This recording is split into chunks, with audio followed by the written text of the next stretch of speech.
En este trabajo práctico lo que vamos a ver es cómo calcular una fuente de alimentación básica de corriente continua. ¿Qué es lo que vamos a calcular? Vamos a calcular el capacitor que necesitaríamos con los parámetros de salida que yo necesito o quiero en este caso. Yo voy a disponer en este caso de un transformador de 24 volts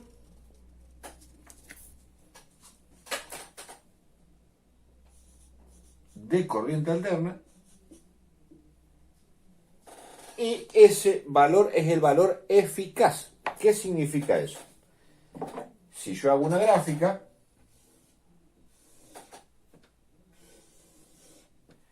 ese transformador me va a alargar una corriente alterna de un valor promedio eficaz de 24 volts. Pero su valor máximo o su valor pico, que es este punto que está acá, en realidad es ese valor eficaz multiplicado por raíz de 2. En este caso sería 24 por 1,4142. Eso nos da aproximadamente unos 34 volts. O sea que la tensión de salida del secundario del transformador son 34 volts pico a pico. O sea, son 24 volts acá arriba, no, son 34 volts acá arriba y son menos 34 volts acá. Bien, yo ahora quiero que mi fuente de alimentación tenga 30 volts a la salida.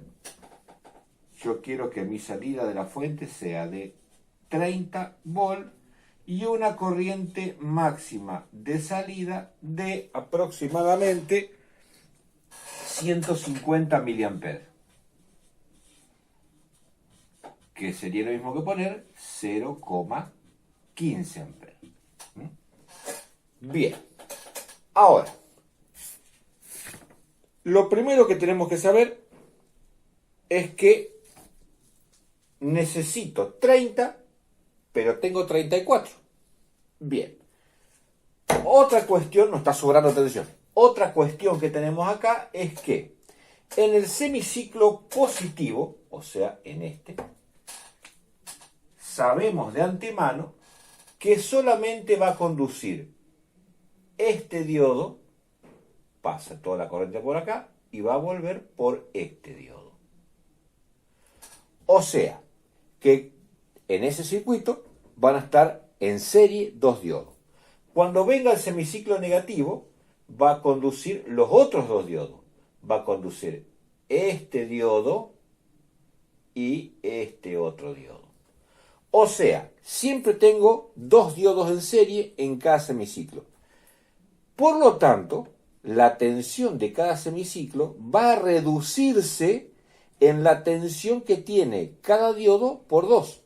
O sea, que en realidad, después de los diodos, la tensión de salida esa que está ahí, que la vamos a llamar tensión de salida pico, va a ser igual a la tensión de salida del transformador, ya rectificada, o sea, en valor máximo, menos la tensión en dos diodos. Sería los 34 que están acá, menos 2 por cada diodo, son 0,7 volts. O sea, que tenemos 34 menos 1,4. La tensión de salida después del rectificador va a ser de 32,6 volts. Esos 32,6 volts son los que están acá. Bien, entonces, pero yo quiero 30. Por lo tanto, me está sobrando 2,6 volts. Bien, para lograr eso, yo ahora necesito agregar un capacitor. acá.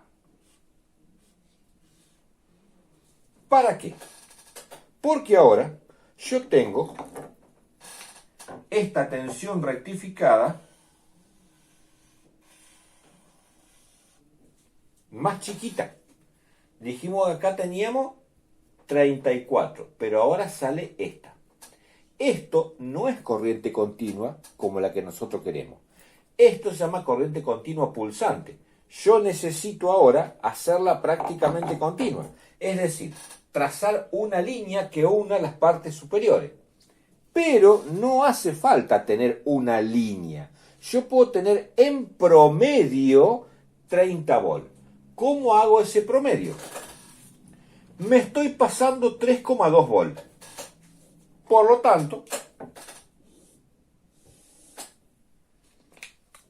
tanto, yo tengo este dibujito. Tengo, dijimos, 32,6 arriba, pero quiero como promedio 30. El promedio significa que yo entre dos valores, máximo y mínimo, en el medio, tengo 230. ¿Eso qué puedo hacer entonces? Si me estoy pasando 2,6 volts para arriba, lo que tengo que hacer es buscar que el dibujo final se pase también 2,6 volts para abajo. ¿Cómo lo hago eso? Eso se va a encargar de hacerlo el capacitor. ¿El capacitor qué va a hacer? Se va a cargar hasta los 32,6 y después se va a descargar en esta parte a esa tensión. 2,6 volts abajo de los 30, que serían aproximadamente unos 27,4 volts. Otra vez se vuelve a cargar hasta los 32,6 y se descarga hasta los 27. Y así sucesivamente. De esa forma yo obtengo, fíjense, ahora borro todo lo anterior, obtengo una tensión que no es continua, no es una raya, una línea horizontal perfecta, pero entre sus dos valores de 32,6 y 27,4 tenemos un promedio de 30 volts. Acá tenemos 32,6 y acá tenemos 27,4. Entre medio de los dos, justo en el medio de los dos, está el valor que queremos, que es 30. O sea, yo a propósito lo que hago es ver cuánto me estaba pasando y elijo ese mismo número, que es 2,6 que me pasé, y se lo resto para obtener el promedio. Bien, volviendo a dibujar aquí eso, teníamos que el capacitor inicialmente se cargaba, luego se descargaba, se cargaba, luego se descargaba y así sucesivamente, y obteníamos una tensión promedio de 30 volts. Ahora, esas montañitas que están ahí, teníamos en la parte de arriba 32,6 y en la parte de abajo 27,4. A esa ondulación se le llama ripple. Y esa tensión de ripple es 2 veces esa diferencia que vimos hoy. 2 veces la diferencia de la tensión máxima de salida del transformador menos la tensión que nosotros queremos, que sería 2 por 32,6 menos 30, sería 2 por 2,6, que sería 5,2 volts. A eso se llama tensión de ripple. Y esa es la tensión que nos va a producir el capacitor al cargarse y descargarse. Cargarse y descargarse. Va a ir fluctuando entre esos 5,2 volts de diferencia. Bien, ahora, ¿cómo calculamos el capacitor? El capacitor que tenemos que colocar ahí para que nos produzca este promedio que tenemos acá, se calcula de la siguiente forma. C igual a la corriente de salida dividido 2 por la frecuencia por la tensión de Ripley. En este caso, la corriente de salida son 0,15 amperes dividido 2 por la frecuencia, que en el caso nuestro, en nuestra línea son 50 Hz, por la tensión de Ripley, que son 5,2 volts. Eso nos da como resultado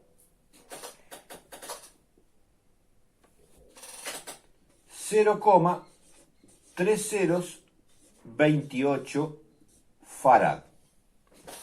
Bien, esto yo para ir al comercio a comprarlo tengo que convertirlo a alguno de los submúltiplos, picofarad, nanofarad o microfarad. Lo vamos a convertir en microfarad, que es multiplicar este número por 1.000.000, y eso me va a dar 280 microfarad. Comercialmente este valor no existe, por lo tanto vamos a tener que adoptar uno. El valor comercial más cercano es 270 microfarads. ¿De qué tensión? Y tiene que ser una tensión superior a esta. Comercialmente la tensión que viene más cercana a esta es 50 volts. Y ahí tendríamos calculado el capacitor que necesitamos para que cuando pongamos un transformador de 24 volts de alterna, obtengamos a la salida 30 volts en promedio, porque dijimos que no es un valor fijo, en promedio 30 volts con un consumo máximo de una carga de 150 miliamperes. Bien, ahora una cosa que hay que aclarar. Todavía no sabemos qué diodos vamos a poner. Lo que sucede generalmente es que yo apenas prendo la fuente de alimentación, este capacitor está totalmente descargado. Por lo tanto, cuando yo enchufe la fuente por primera vez, este capacitor se va a comportar casi como un cortocircuito para todo este circuito que está acá. ¿Qué significa eso? Que cuando yo enchufe esto y esto esté descargado, la corriente eléctrica se va a ir a las nubes. Valores muy altos comparados con este que va a ser el después de una milésima de segundo, después de un tiempo muy corto que este se cargó, ya empieza a circular esta corriente. Podemos hablar de, si esto es de 0,15 amperes, podemos hablar en este caso de hasta 5, 6, 7 amperes. En estos casos, cuando las corrientes esas de carga son relativamente aceptables para los diodos que hay, no se debe hacer nada. Ahora, si esa corriente es muy grande, podría destruir estos diodos en el primer semiciclo cuando se carga. O sea, ¿cuáles se destruirían? Y se destruiría, si el semiciclo que llega primero es el positivo, se podría llegar a destruir este y este. Si el primero que llega es el semiciclo negativo, los que se destruirían sería este y este. ¿Por qué? Pues vuelvo a repetir, porque esa corriente es tan alta que podría destruir los diodos. Los diodos, como todo componente electrónico, tienen un límite. Bien. En este caso, vamos a suponer que ese valor es muy grande, entonces yo lo que tengo que hacer es agregar en este circuito una resistencia en serie.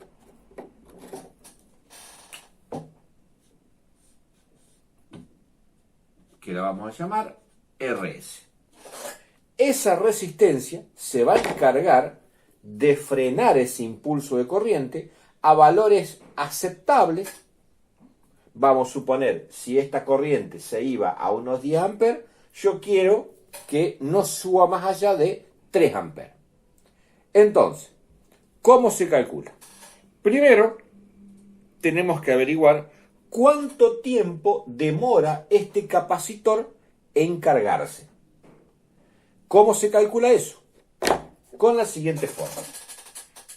Tiempo de carga del capacitor es igual a coseno a la menos 1, que sería arco coseno, pero en la calculadora está como coseno a la menos 1, de la tensión de salida mínima dividido la tensión de salida máxima. Y todo eso dividido 2 por pi por la frecuencia. Ponemos los números como irían acá. Coseno a la menos 1 de. Acá era el valor mínimo 27,4. El máximo era 32,6. Y acá tenemos 2 por 3,1416 por 50. Reemplazando esos números nos queda coseno a la menos 1 de 0,84 dividido aproximadamente 314. Bien, para hacer este cálculo que está acá, porque esto eran tensiones, no eran ángulos, hay que poner la calculadora en radianes.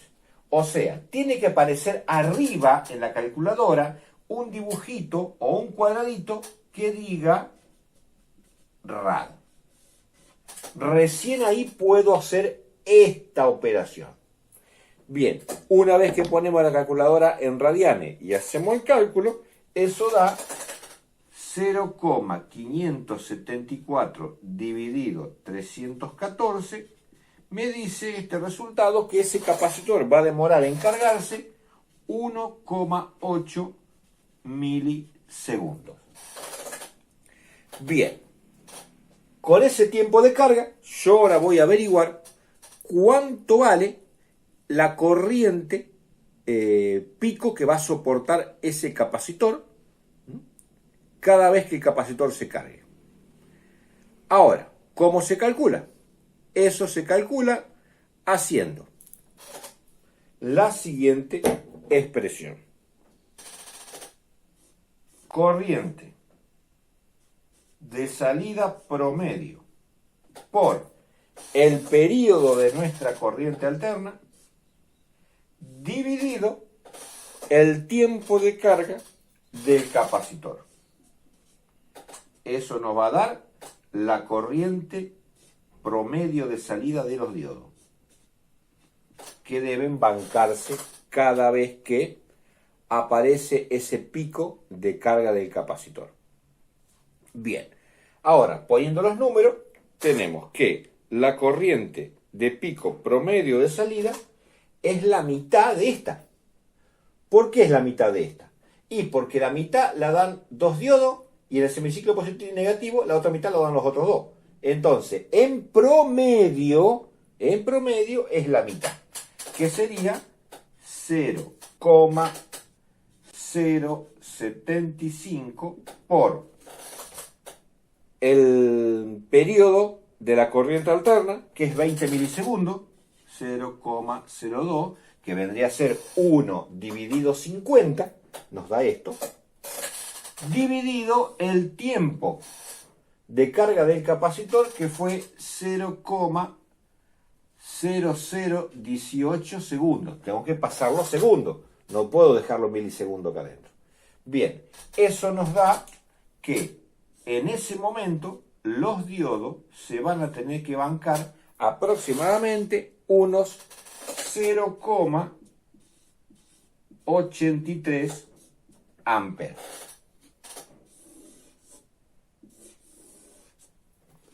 Bien. Entonces, yo tengo que buscar, cuando elija los diodos que voy a comprar, diodos que en forma directa puedan transportar más de esta corriente y en forma repetitiva, o sea, picos, se puedan bancar más de 0,83. ¿Eso dónde se busca? Se busca en la hoja de datos del fabricante. Por ejemplo, el diodo, uno de los diodos más usados, más conocidos, es el 1N4007, que dice que en forma directa puede soportar hasta 1 ampere, o sea que esto le sobra. Y en forma repetitiva puede aguantar hasta 5 amperes. O sea que esto le sobra. Y dice también que este este diodo puede soportar en el momento inicial de carga, que dijimos que la corriente se va a la nube, puede soportar hasta 40 amperes. O sea que también estaría bien y no haría falta poner la resistencia. Aún así, por si llegamos a necesitarlo, vamos a ver cómo se calcula esa resistencia. Bien, ahora queremos calcular esa resistencia en el caso de que no haga falta y vamos a suponer que quiero como límite que la corriente no supere los 3 amperes. Entonces yo quiero que la corriente de salida límite sea de 3 amperes. Más de eso no quiero. Bien, entonces, por ley de Ohm, yo puedo calcular esa resistencia. ¿Cómo se calculaba por ley de Ohm? R igual a B sobre I. Entonces, RS va a ser igual a la B, que va a haber sobre ella, que en ese momento de carga, acuérdense que es como que acá viene un alambre en cortocircuito, o sea que la resistencia tiene toda la tensión ella, que sería la tensión de salida máxima del transformador menos las dos tensiones en los diodos y todo eso dividido la corriente límite que queremos nosotros, que es la que va a pasar en ese momento.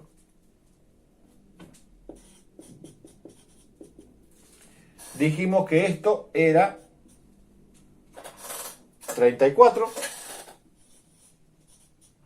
menos 2 por 0,7, 1,4 y dividido los 3 amperes que ponemos como límite.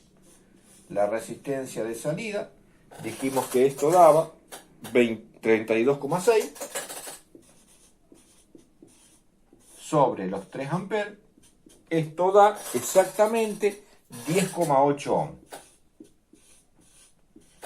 Pero comercialmente de 10,8 no hay, así que vamos a adoptar el valor más cercano, que por abajo es 10 y por arriba es 12. O sea que el más cercano es 10. O sea que la resistencia va a ser comercialmente de 10 ohms.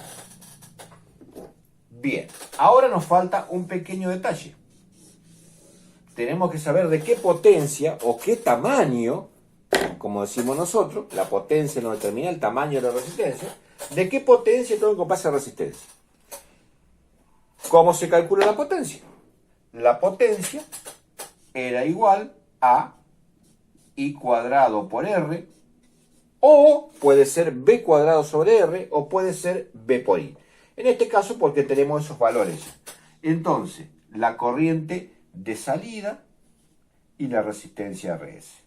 Entonces, la potencia de la resistencia S va a ser igual a la corriente, que acá no es la corriente pico o es la corriente límite, no, acá es la corriente de funcionamiento normal, porque el valor S de 3 amperes se lo va a tener que aguantar 1,8 milisegundos o menos.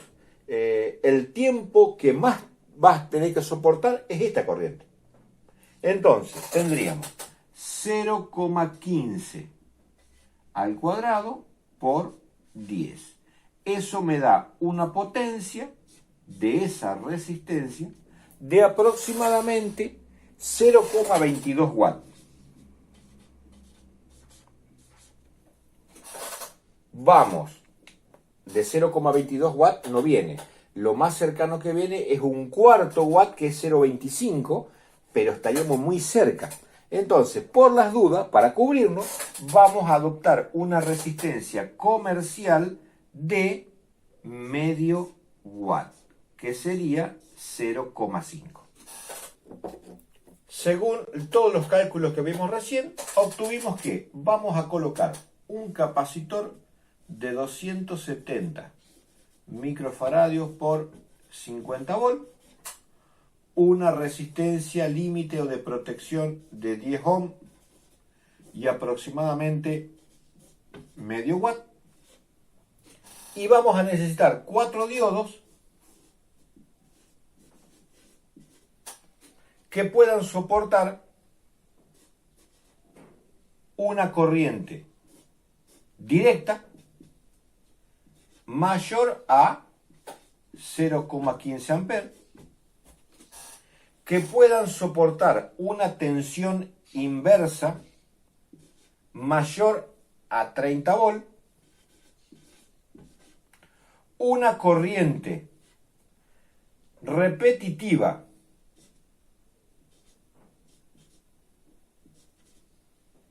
mayor a 800 miliamperes y una corriente instantánea